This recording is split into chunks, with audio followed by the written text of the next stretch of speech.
آج بات کریں گے اذان کی.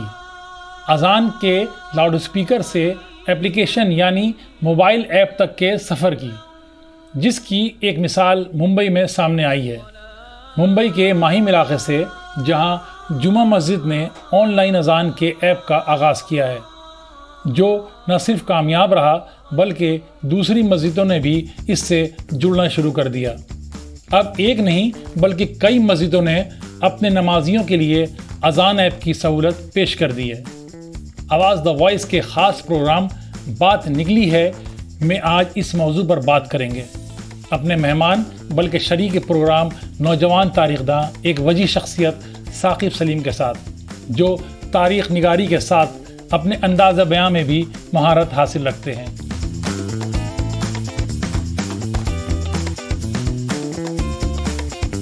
ثاقب صاحب، بہت بہت شکریہ ایک بار پھر. بات نکلی ہے میں، اور ضرور جب یہ بات نکلی ہے تو دور تک جائے گی. اس خبر کے بارے میں آپ کیا سوچ رہے ہیں کہ جو آن لائن اذان کا آغاز ہوا ہے اس کو کس نظریے سے آپ دیکھ رہے ہیں؟ اور ایک زمانے میں کبھی اذان لاؤڈ اسپیکر پر جب آئی تھی، جب لاؤڈ اسپیکر پر شفٹ ہوئی تھی، اس وقت کیا حالات بنے تھے، اور آن لائن ہونے کے بعد کیا ہو رہا ہے یا ہوگا، کیا کہتے ہیں اس پہ آپ؟ سب سے پہلے تو بہت بہت شکریہ فریدی صاحب آپ کا. جہاں تک بات ہے، آپ نے بالکل صحیح فرمایا کہ لاؤڈ اسپیکر پر اذان آئی. لاؤڈ اسپیکر جو ہے وہ انوینشن کے بعد عام لوگوں تک 1920 کی دہائی میں پہنچا تھا، اور جب وہ آیا اور مساجد میں لگنا شروع ہوا تو اس کے بعد اس زمانے میں بھی یہ ڈیبیٹ شروع ہو گئی تھی کہ کیا یہ جائز ہے یا نہیں. کیونکہ آپ جب بھی اذان کی بات کرتے ہیں تو آپ حضرت بلال کو یاد کرتے ہیں، ان کی آواز کو یاد کرتے ہیں، آپ مینار کا پورا کنسیپٹ یاد کرتے ہیں کہ مینار پر کھڑے ہو کر اذان دی جائے گی. تو ایسے میں یہ سوال اٹھا کہ کیا الیکٹرانک میڈیم سے ایمپلیفائی کر کے، یعنی کہ آواز کی بڑھوتری کر اسے لوگوں تک پہنچانا جائز ہے یا نہیں جائز ہے. جہاں تک آواز نہیں جا رہی ہے کیا وہاں تک آواز پہنچانی جائز ہے کہ نہیں جائز ہے. اس زمانے میں اس پر بہت ڈیبیٹ ہوئی تھی. یہ ڈیبیٹ دھیرے دھیرے دھیرے دھیرے دھیرے دھیرے بڑھتی گئی، اور پھر بہت سارے فتوے اس پر آتے رہے. کئی بار یہ آئے، کچھ لوگوں نے کہا کہ یہ غلط ہے، کچھ لوگوں نے کہا صحیح ہے. اگر ہندوستان میں دیکھا جائے یا سب کانٹیننٹ میں دیکھا جائے تو مولانا اشرف علی تھانوی کا پہلا بڑا فتویٰ مانا جاتا ہے، جس نے کہ لاؤڈ اسپیکر کے فیور میں پہلی بار فتویٰ دیا. لیکن تب بھی یہ ڈیبیٹ ایک دم سے ختم نہیں ہوئی تھی. اب بات آتی ہے، جیسا کہ آپ نے کہا، اذان ایپ آن لائن ایپ آئے گی. ابھی تک اس پر کسی نے شاید فتویٰ نہیں مانگا ہے. جتنا میں نے ابھی تک چیک کیا اس پر کوئی فتویٰ نہیں ہے. ایک فتویٰ ضرور مجھے ملا جس میں کہ کسی نے یہ سوال کیا تھا دارالفتہ دیوبند میں کہ اگر کمپیوٹر پر اذان ہو رہی ہو تو کیا اس کا جواب بھیجنا بھی لازم ہے یا نہیں. تو اس میں جواب یہ دیا گیا تھا کہ یہ ڈیجیٹل میڈیم ہے، یہ ضروری نہیں ہے، یہ مستحب نہیں ہے، سنت نہیں ہے، کچھ بھی نہیں ہے، تو آپ چھوڑ دیجئے. لیکن اس میں یہ نہیں ہے کہ وہ اذان کی جگہ لے رہے ہیں. یہ سوال ابھی تک شاید سامنے نہیں آیا ہے، اور کیونکہ شروعات بھی ہے، ابھی شاید کچھ ہی 2-3 ہفتے پہلے کی میرے خیال میں اب دنیا یہ سوچ رہی ہے کہ جب دنیا ہماری زندگی ایک مٹھی میں آ گئی، ایک موبائل کے اندر آ گئی ہے، ہر چیز ہم آن لائن ہی ہو چکے ہیں. آپ حج کو آن لائن دیکھ سکتے ہیں، آپ قرآن شریف جب پڑھنا ہوتا ہے تو آپ موبائل یوز کر سکتے ہیں، اس کے لیے مختلف ایپس ہیں. آپ بہت ساری چیزیں ایسی ہیں جو آپ موبائل پہ ہی کر رہے ہیں. تو پھر اذان میں کیا حرج ہے؟ تو میرے خیال میں کہیں نہ کہیں ایک سوچ میں تبدیلی آئی ہے، پہلے والی سوچ میں اور اب میں. پتہ نہیں، دیکھیے یہ تو میں اور آپ سوچ رہے ہیں نا کہ لوگ ایسا سوچیں، لیکن ایسا ہوتا نہیں ہے. اس زمانے میں بھی جب لاؤڈ اسپیکر آیا یا جب پرنٹنگ پریس کا مدعا آیا، وہ بھی ایک بہت مشہور مدعا ہے، تو تب بھی کہیں نہ کہیں کچھ ایسے لوگ تھے جو یہ کہا کرتے تھے کہ ماڈرن ٹیکنالوجی کو ایکسیپٹ کر لیا جائے ریلیجن کے اندر، اور ایسے لوگ تھے جو اس کی مخالفت کرتے تھے. میرا ماننا ہے آج بھی ایسا ہوگا کہ مخالفت ضرور ہوگی. ہاں، یہ ایک الگ بات ہے کہ آج کے دور میں دونوں ہی طرف پلڑا لگ بھگ برابر شاید ہو چکا ہے. شاید آپ کو یہ بات معلوم ہو کہ باقاعدہ ایسے انسٹیٹیوٹس ہیں، آکسفورڈ تک میں ایسے انسٹیٹیوٹ ہیں جو کہ ٹیکنالوجی کے ایڈوانسمنٹ کس طریقے سے اسلام میں دیکھا جائے اس پر ریسرچ کرتے ہیں. جیسے ایک سوال ہے کہ جو گوشت اب لیب میں بن رہا ہے تو لیب گرون میٹ، تو کیا وہ کھایا جائے نہ کھایا جائے، حلال حرام کیسے اس پر اپلیکیبل ہوگا. تو یہ ایک بہت بڑا سوال، ایسے بہت سے سوالات جو ہیں وہ ڈیل کیے جاتے ہیں. اور ایسا نہیں ہے، میرا بھی ماننا ہے، یہ ہمیں لگ رہا ہے، ہمارا دماغ یہ کہہ رہا ہے. ضروری نہیں ہے کہ مولانا کا دماغ بھی سیم کہے گا، اور ضروری نہیں ہے کہ دو مولانا بھی اس پر متفق ہوں گے. ہو سکتا ہے وہ آپس میں اختلاف رکھیں، جیسے ماضی میں ہوا ہے، جیسا کہ ماضی میں ہوا ہے. کیونکہ جب لاؤڈ اسپیکر آیا تھا اس پہ اذان دی گئی تھی تو کہ کہیں نہ کہیں پھر یہ اس کو حرام بھی قرار دیا گیا تھا لاؤڈ اسپیکر پہ اذان کو. حرام کا تو مجھے نہیں پتہ ہے، لیکن منع ضرور کرایا گیا تھا. اب اسے کس کیٹیگری کے اس میں کیا، مکروہ کہا کہ حرام کہا، اس کا بہت زیادہ صحیح سے میری معلومات کے باہر ہے. لیکن ہاں اسے منع کیا گیا تھا، ایک پبلک اوپینین بھی اس کے خلاف ہی تھا. لیکن اس کے بعد بھی بہت وقت لگا لاؤڈ اسپیکر کو پورے طور پر ایکسیپٹ کرنے میں. مگر آج ایسی حالت ہو چکی ہے کہ اب اس لاؤڈ اسپیکر سے نجات پانا ضروری ہو گیا ہے. اب حالت یہ ہے کہ لاؤڈ اسپیکر کو لے کر ایک الگ پالیٹکس ہے، اور کہیں نہ کہیں اس مسجد نے بھی یہی کہہ کر کیا ہے کہ کچھ لوگ ہمیں تنگ کر رہے ہیں لاؤڈ اسپیکر پہ اذان دینے سے، تو اس لیے ہم لوگ ایپ لا رہے ہیں تاکہ لوگوں تک اذان ہم پہنچا سکیں. اچھا، اس سلسلے میں ایک بات اور واضح کر دینی چاہیے کہ پابندی اذان پہ نہیں ہوتی ہے، پابندی لاؤڈ اسپیکر کے استعمال پہ ہوتی ہے. اس کی ایک حد طے کر دی گئی ہے. اگر آپ کو اذان دینی ہے مسجد میں تو اس کے لیے اس مسجد میں جس کی ہم ذکر کر رہے ہیں، مسجد میں ممبئی کی مسجد جو ہے، اس میں اسپیکر کے اوپر مسجد کے اندر اذان دی جاتی ہے. بات صرف لاؤڈ اسپیکر تک محدود ہے. تو یہ بھی ایک بہت بڑا کنفیوژن ہے کہ لوگ فوراً سنتے ہی سمجھتے ہیں کہ اذان پہ پابندی لگ گئی. نہیں، عام طور پہ زیادہ تر جگہوں پر، کچھ جگہ تو ہے اور بھی کچھ کنٹریز ہیں، کچھ جگہ ہے، لیکن عام طور پر جب بھی یہ خبر آتی ہے، چاہے وہ ہندوستان سے چاہے کسی اور ملک سے، ابھی ریسنٹلی یہ خبر سعودی عرب کے بھی حوالے سے چلی تھی، وہ اصل میں لاؤڈ اسپیکر پر بھی پابندی نہیں ہے، وہ لاؤڈ اسپیکر کے ڈیسیبل پر ہے. یعنی کہ ابھی جو اس مسجد کا کیس ہے اس میں 56 ڈیسیبل کہا گیا ہے ان کو، 56 ڈیسیبل. تو یہ ایک بہت انٹرسٹنگ چیز ہے، یہ بھی عام طور پر لوگوں کو نہیں پتہ ہوتا ہے. اور اس سلسلے میں ایون سعودی عرب نے بھی سخت قانون بنائے ہیں. ہاں، بہت ساری کنٹریز نے. اور بات اذان کے ساتھ جب ہم ایپ کی بات کر رہے ہیں تو آج ہمارا پورا حج جو ہے وہ ایپس کے اوپر ہی ڈیپینڈ کر رہا ہے. ہر چیز ایپ کے اوپر لے کے آ گئے ہیں وہ.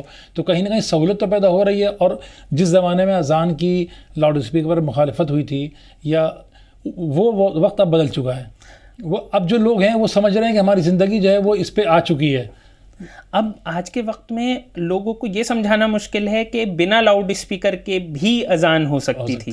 لیکن یہ کہیں نہ کہیں ایک عجیب سی بات ہے کہ مسلمان پوری دنیا میں لگ بھگ کوئی ایک ملک اس میں نہیں آتا ہے، لیکن مسلمانوں نے ہمیشہ سے ایک بڑی پریشانی کی چیز کری ہے کہ جب بھی کوئی نئی ٹیکنالوجی آتی ہے تو یہ اس ٹیکنالوجی کے خلاف ہو جاتے ہیں. مخالف کیمپ جو ہے ان کا سب سے مضبوط ہوتا ہے، چاہے وہ ویکسینیشن ہو چاہے کوئی اور چیز ہو. اور پھر اس کے کچھ دن بعد، مطلب جب سب لوگ اس کو استعمال کر کے تھک چکے ہوتے ہیں، تب یہ اس کا استعمال شروع کرتے ہیں اور یہ پیچھے رہ جاتے ہیں. جس کا سب سے بڑا ایگزامپل آپ کو پتا ہوگا، آپ نے سنا ہوگا کہ آٹومن ٹرکس، جو کہ ایک بڑا علاقہ مسلمانوں کا قبضے میں تھا، ان کے عرب کنٹریز انہی کے پاس تھی، تو انہوں نے لگ بھگ 15ویں صدی کے آخر میں جب پرنٹنگ پریس بنی اور یورپ نے چھاپ کے کتاب چھاپنا شروع کیا، وہاں رینیساں آنا شروع ہوا، وہاں پہ لوگوں نے پڑھنا شروع کیا، انہوں نے اسے لانے میں انہیں 18ویں صدی کا مڈل لگا. وہ بھی تب جب کہ ان کا ایک شہزادہ جو تھا وہ گیا یورپ اور اس نے کہا یہ تو کمال کی چیز ہے. اس نے اس پر سے پابندی ہٹائی، لیکن وہ پابندی بھی صرف اتنی ہٹی، یہ بہت انٹرسٹنگ ہے کہ 18ویں صدی کی شروعات یعنی کہ 1727 کے آس پاس یہ پابندی ہٹی تھی، اگر مجھے صحیح سن یاد ہے. اور اس کے بعد 1842 کے آس پاس تک لگ بھگ 142 ہی کتاب ترکی میں چھپی. وہ نام چارے کا ہی ہٹا تھا، یعنی کہ آپ یہ سمجھ جائیے کہ لگ بھگ 1850 کے آس پاس تک وہاں پر شروعات نہیں ہوئی. اور اسی وجہ سے اسلامک لٹریچر جسے ہم بولتے ہیں وہ دنیا میں نہیں پھیلا. اور یہ بھی ایک بہت ہی حیران کن بات ہے، شاید آپ مجھ سے زیادہ جانتے ہوں اردو کے بارے میں، کہ جو قرآن کو پرنٹڈ فارم میں پوری دنیا میں پھیلانے کا کام ہے وہ نول کشور صاحب کا ہے، جو کہ مسلمان ہی نہیں تھے، جو کہ خود ایک ہندو کائست انسان تھے، اور جنہوں کی لکھنؤ میں پریس تھی. ان کے بارے میں آپ زیادہ جانتے ہیں؟ ان کی پریس میں جو قرآن شریف چھپے تھے وہ ایون ٹرکی تک گئے تھے. نہیں، ٹرکی، چائنا، رشیا، آپ یورپ، جہاں بھی دنیا میں قرآن پڑھنی شروع ہوئی ہے وہ ان سے شروع ہوئی ہے. قرآن شریف کا ناظرہ جو آسان ہوا وہ منشی کمل کشور کی وجہ سے ہوا. بلکہ جو مدرسے کا نیٹ ورک ہے، کیونکہ مدرسہ آپ بہت سارے نہیں بنا سکتے اگر ان کے پاس ٹیکسٹ بک نہ ہو، وہ ٹیکسٹ بک نول کشور صاحب کی طرف سے تھی. یہاں تک کہ دارالعلوم دیوبند جب بنا تو اس میں انہوں نے ڈونیشن دیا ہے کتابیں چھاپ کر.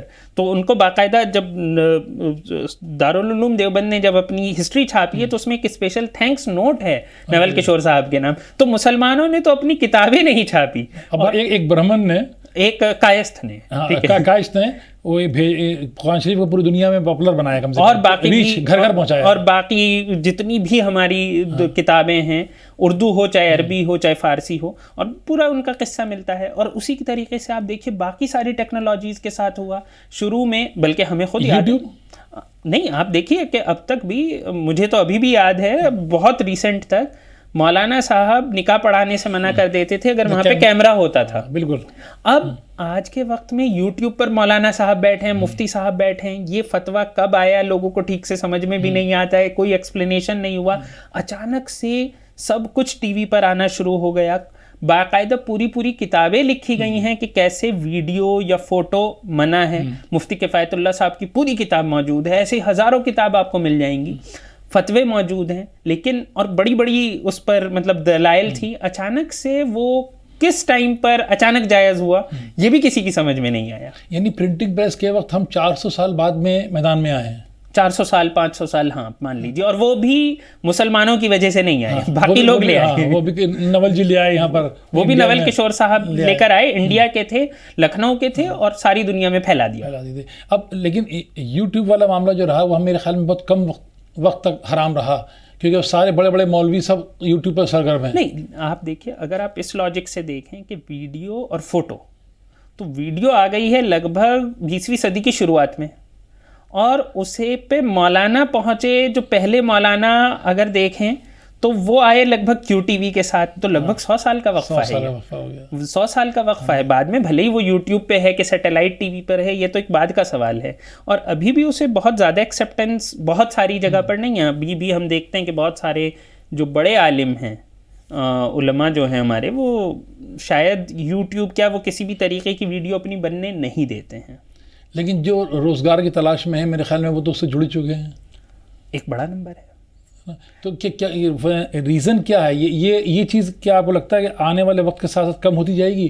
جیسے ایک زمانے میں 400 سال لگے پرنٹنگ پریس کو ایکسیپٹ کرنے میں، اب یوٹیوب آیا، باقی آیا، تو کہ آگے جو زمانہ آنے والا، جو چیزیں آنے والی ہیں، جو نئی ایجادات آئیں گی، اس کو ہم کیسے قبول کریں گے؟ جلدی کر لیں گے یا کچھ اس میں بھی مجھے لگتا ہے کہ شاید جیسے ابھی ہم نے کہا نا کہ پرنٹنگ پریس پہ 400 سال تھے، ویڈیو پر لگ بھگ 100 سال لگے، تو اس بار شاید 10 سال لگیں گے.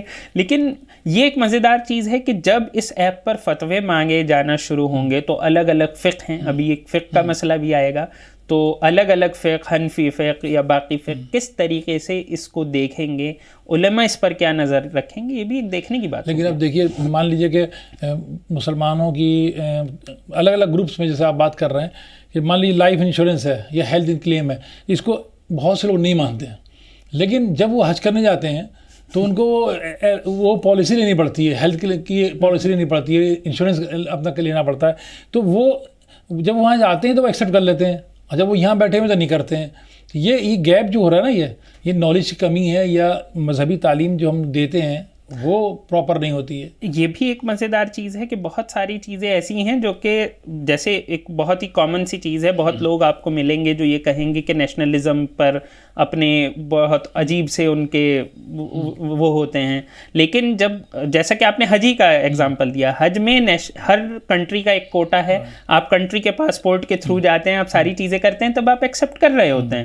تو یہ ایک بہت مزیدار چیز ہے. لیکن ٹیکنالوجی پر جب ہم واپس آتے ہیں تو ٹیکنالوجی، مسلمانوں نے ابھی بھی بہت سی ایسی ٹیکنالوجی ہیں جن کو لے کر وہ کافی نگیٹو ہیں.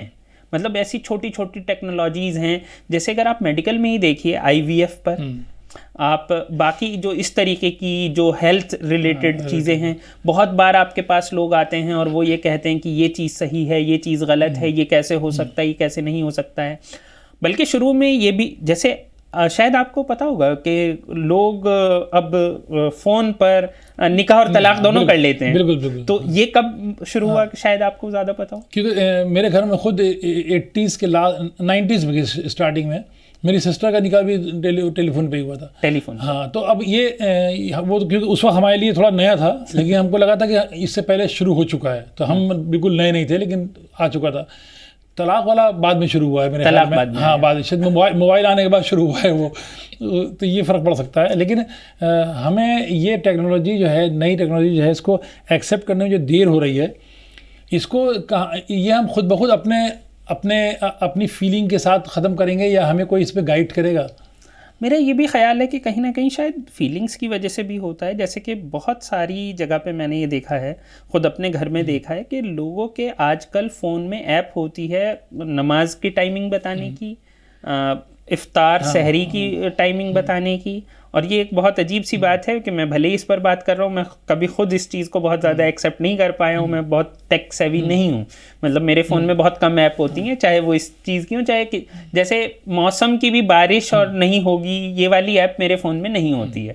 مجھے بڑا عجیب لگتا ہے. تو وہ ایک الگ چیز ہے، لیکن لوگ اس کا استعمال کر رہے ہیں، کافی وقت سے کر رہے ہیں. کچھ ایسی ایپس ہیں جو قرآن پڑھ کے سناتی ہیں، آپ نے دیکھی ہوں گی، ترجمے کے ساتھ سناتی ہیں. کچھ ایسی ایپس ہیں جو کہ آپ کو چھوٹے چھوٹے فتوے بھی بتاتی ہے. مطلب بہت ساری ایپس ہیں، تسبیح پڑھنے کے لیے ایپ ہیں، پتہ نہیں بہت ساری ایپس ہیں اور لوگ اس کا استعمال کر رہے ہیں. اور کسی نے، میرا یہ خیال ہے زیادہ تر لوگوں نے اس کو لے کر فتوے بھی نہیں مانگے اب تک. مطلب کسی نے پوچھا نہیں ہے، کیونکہ میں نے شروع میں دیکھا تھا، شروع میں کچھ لوگوں نے فتوے اس ٹائپ کے دیے تھے کہ قرآن کو آپ فون میں نہ رکھیں کیونکہ فون کہیں بھی گندگی کی جگہ جا سکتا ہے. ٹھیک ہے، تو وہ ایک عجیب سا سوال تھا اور اس کا ایک جواب ہے جو کہ خود ایک عجیب سا جواب ہے، لیکن اس کے باوجود لوگ اس کا استعمال کر رہے ہیں. مطلب لوگوں نے شاید اس فتوے پر زیادہ دھیان نہیں دیا ہوگا، کیونکہ یہ چیز تو ہم اور آپ سمجھ چکے ہیں کہ زندگی جو ہے ہمارے موبائل میں سما گئی ہے. مانے نہ مانے، رات کو سوتے وقت بھی تکیے کے کنارے رکھا ہوا ہوتا ہے، لاکھ خطرہ ہو لیکن آپ وہیں رکھ کے سوئیے گا. تو اب جیسے مان لیجیے میں ایک بار پرانی دلی گیا، میں نے ایک گلی کے اندر مغرب کے وقت ایک ساتھ 4 اذانیں سنی. تو وہ ایسا منظر تھا کہ آپ بیان نہیں کر سکتے. وہ کوئی بھی اذان صاف سنائی نہیں دے رہی تھی. تو میں نے وہ ایک صاحب سے وہاں دریافت کیا تھا کہ بھائی کیا یہ ایسا ممکن نہیں ہو سکتا کہ ایک ہی اذان سے کام چل جائے چاروں میں؟ تو وہ نہیں صاحب، ایسے تو نماز ہی نہیں ہوگی مسجد میں. تو اب یا تو اس لیول پہ کوئی بیٹھ کے بات نہیں کرتا ہے یا مشورہ نہیں کرتا ہے یا مفتی سے پوچھتا نہیں ہے یا کوئی بھی نہیں. فریدی صاحب، یہ شاید کچھ نئے زمانے میں بھی ہو رہا ہے، جب زیادہ ہی پولیٹیکل ہو گئے ہیں لوگ بھی. محلے کی پالیٹکس بہت زیادہ ہے. پولیٹیکل سے مطلب میرا محلے کی پالیٹکس ہے. اگر آپ کو یاد ہو تو شاید آپ کو یاد ہوگا، کیونکہ مجھے یاد ہے کہ پہلے اگر گاؤں میں یا محلے میں ایک نئی مسجد بن رہی ہوتی تھی تو باقاعدہ فتویٰ منگانا پڑتا تھا کہ کیا اتنی دوسری مسجد یہاں پر بنی ہوئی ہے، اتنی دوری پر دوسری مسجد جائز ہے یا نہیں. اور اس پر مسجد کمیٹی کا کافی جھگڑا ہوتا تھا. اور پھر اس میں جمعہ جائز ہے یا نہیں، اس پر تو بہت ہی جھگڑا ہوتا تھا. تو ایک گاؤں میں کتنی مسجد بن سکتی ہیں؟ ٹھیک ٹھاک آبادی کے گاؤں میں 1 حد سے 2 مسجد ہو سکتی تھی. اس سے زیادہ بننے پر ہنگامہ ہو جاتا تھا، لوگ فتوے لے آتے تھے کہ نہیں بن سکتی ہے، اتنی دوری پر دوسری مسجد نہیں ہونی ہے، ایک مسجد پورے طور پر آباد ہونی چاہیے، یعنی کہ اس کی ساری صف بھریں، یہ آپ کو پکا کرنا ہے، نہ کہ دوسری مسجد بنانی ہے. تو لیکن ابھی ریسنٹ میں میں نے دیکھا ہے کہ گلی کے ایک کونے پر ایک مسجد ہے، دوسرے کونے پر دوسری مسجد ہے، دونوں ہی خالی ہیں. تو یہ ایک عجیب سی پریشانی، مطلب شاید اس وجہ سے بھی، کیونکہ اگر اتنی کم مسجد ہوں گی تو آپ آرام سے اذان دے سکتے ہیں. اور کہیں نہ کہیں لاؤڈ اسپیکر ہو یا کوئی بھی چیز ہو، اس کی ضرورت تبھی پڑے گی جبکہ گھر سے کچھ دوری پر مسجد ہو.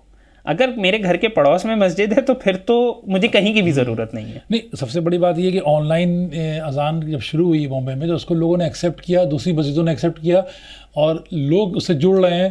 دوسری بات جو ریئیکشنس اس کے اوپر آ رہے ہیں عام لوگوں کے، وہ بہت اچھے آ رہے ہیں. کسی نے اس کو نعمت کہا ہے کہ بہت اچھی چیز ہے. کسی نے کہا کہ بھائی قرآن میں شور کو منع کیا گیا ہے اور اگر اس سے زیادہ شور ہو رہا ہے تو یہ بیٹر ہے, کسی کو تکلیف دینے سے اچھا ہے کہ ہم ایپ استعمال کر لیں, اذان تو ہو ہی رہی ہے, مسجد میں فرق نہیں پڑتا ہے.